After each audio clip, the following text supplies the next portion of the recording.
Hello, in this video we will take a look at the history of the model of the atom. Atoms are the building blocks of matter. They are the basic units of everything around us, from the air we breathe to the water we drink. But did you know that the model of the atom we use today is the result of centuries of scientific inquiry? Our journey begins in ancient Greece around 500 BC, where philosophers such as Democritus proposed that everything was made up of tiny indivisible particles called atoms.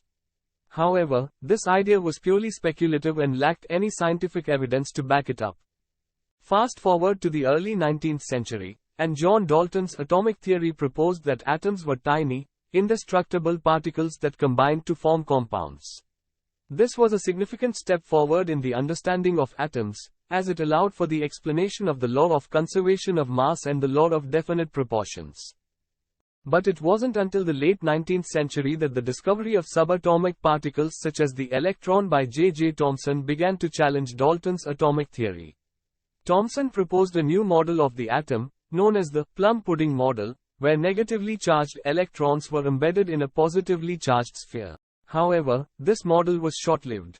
In 1911, Ernest Rutherford conducted his famous gold foil experiment, which involved firing alpha particles at a thin sheet of gold foil.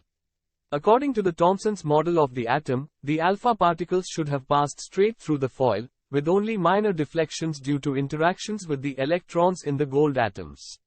However, Rutherford's observations showed that some alpha particles were deflected at large angles, while a small number even bounced back towards the source.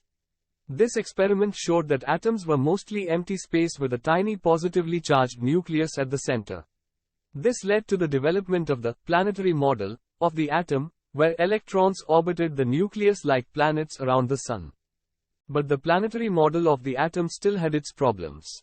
Electrons revolving in a circular orbit will undergo acceleration and hence radiate energy. They would lose energy and finally fall into the nucleus. It wasn't until Niels Bohr introduced his model of the atom in 1913 that things began to make sense.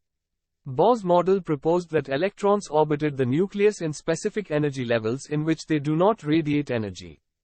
Further experiments by Rutherford in 1917 found that the positive charge of nucleus is made up of a subatomic particle called protons.